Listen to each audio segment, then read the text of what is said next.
Policies used by the company. This video is brought to you by Unacademy in association with gyancentral.com. In the previous video, we had discussed a variety of incidents that took place in the mid-18th century. Moving on to the 19th century, the company followed aggressive policy of territorial expansion. Under Lord Hastings, who was the Governor General from 1813 to 1823, a new policy of paramountcy was initiated. Don't confuse Lord Hastings with Sir Warren Hastings, who was the first Governor General. The company claimed that its authority was paramount or supreme, and hence its power was greater than that of the Indian states. In order to protect its interests, it was justified in annexing or threatening to annex any of the Indian kingdoms. This policy obviously did not go unchallenged. When the British tried to annex the small state of Kittur, which is the present-day Karnataka, Rani Channamma took to arms and led an anti-British resistance movement. She was arrested in 1824 and also died in prison in the year 1829. But Rayana, a poor chowkidar in the same locality, carried on this resistance to the next level. He destroyed many British camps and he was caught and hanged by the British by 1830. So in the late 1830s, the East India Company became worried about Russia, that it might expand across Asia and enter India from the northwest. To secure their control over the northwest, the British fought a prolonged war with Afghanistan between 1838 and 1842 and established an indirect company rule there. Sindh was later on taken over in the year 1843. Next in line was Punjab. Punjab had a very powerful ruler called Raja Ranjit Singh. The British were held back by him, and only after his death could the British dare to enter Punjab. After his death in 1839, two prolonged wars were fought with the Sikh kingdom. Ultimately, in 1849, Punjab was annexed. Raja Lal Singh here led the Sikhs against the British in the Anglo-Sikh wars they fought. The final wave of annexations occurred under Lord Dalhousie, who was the Governor General from 1848 to 1856. He devised a policy which came to be known as the Doctrine of Lapse. The doctrine declared that if an Indian ruler died without a male heir, his kingdom would be lapsed and would become a part of the company's territory. One kingdom after another was annexed simply by applying this doctrine. Within 8 years, Satara, Sambalpur, Udaipur, Nagpur, Jhansi and finally Awadh in 1856 was annexed. The British went on to giving the reason for annexing Awadh that they were obliged by duty to take over Awadh in order to free the people from misgovernment of the Nawab. Enraged by the humiliating way in which their Nawab was disposed, the people of Awadh joined the Great Revolt that broke out in 1857. Now let us look at the administration reforms the British brought out in the 18th and the 19th century. Sir Warren Hastings was the Governor General from 1773 to 1785. By this time, the company had acquired power not only in Bengal but also in Bombay and Madras. The British territories were broadly divided into administrative units called the presidencies. There were 3 presidencies named Bengal, Madras and Bombay, and each was ruled by a governor, and the supreme head of the administration was the Governor General. Warren Hastings, the first Governor General, introduced several administrative reforms, notably in the sphere of justice. From 1772, a new system of justice was established.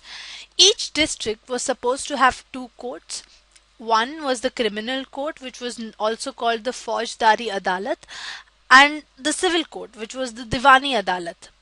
The Maulvis and the Hindu Pandits interpreted the Indian laws for the European district collectors who presided the civil courts, and the criminal courts fell under the supervision of the collectors. A major problem was that the Brahmin Pandits gave different interpretation of local laws based on different schools of the Dharma Shastra. As a solution to this problem, in 1775, 11 Pandits were asked to compile a digest of Hindu laws. N.B. Halhed translated this digest into English. By 1778, a code for Muslim laws also was compiled for the benefit of the European judges.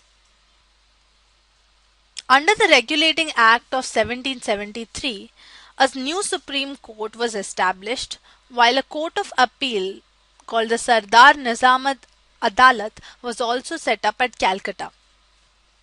The principal figure in an Indian district was the collector, whose main job was to collect revenues and taxes and maintain law and order in his district with the help of judges, police officers, and darogas. His office became the collectorate, and it became the new center of power and patronage that steadily replaced various holders of authority. The colonial rule in India brought in some new ideas of administration and reforms, but its power rested in the military strength.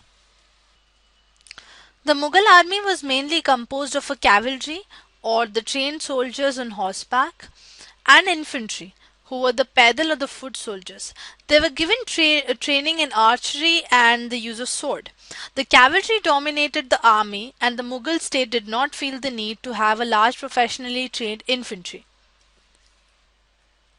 The rural areas had a large number of armed peasants, and the local zamindars often supplied the Mughals with pedal soldiers. A change occurred in the 18th century when the Mughal successor states like Awadh and Banaras started recruiting peasants and training them as professional soldiers. The East India Company also adopted the same method and built its army and named it as the Sepoy Army, which is derived from the Indian word Sipahi, meaning soldier. As the warfare technology changed from the 1820s, the cavalry requirements of the company army declined. This was because the British Empire was fighting in Burma, Afghanistan, Egypt, and the soldiers were armed with muskets and matchlocks. The soldiers of the company army had to keep pace with the changing military requirements, and its infantry regiments now became more important. In the early 19th century, the British began to develop a uniform military culture.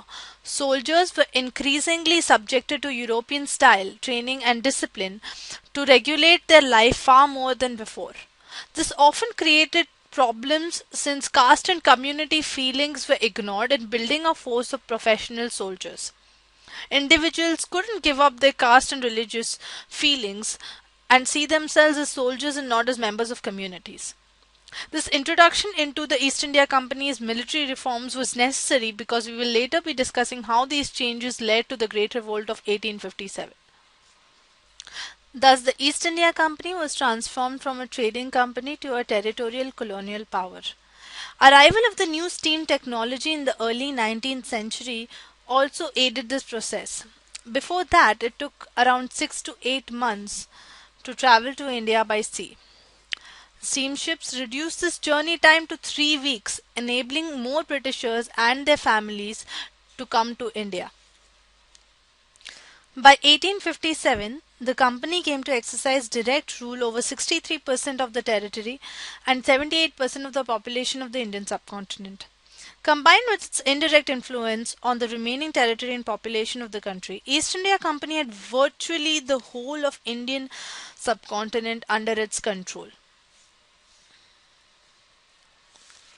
So far, we have established how the East India Company came to power in India.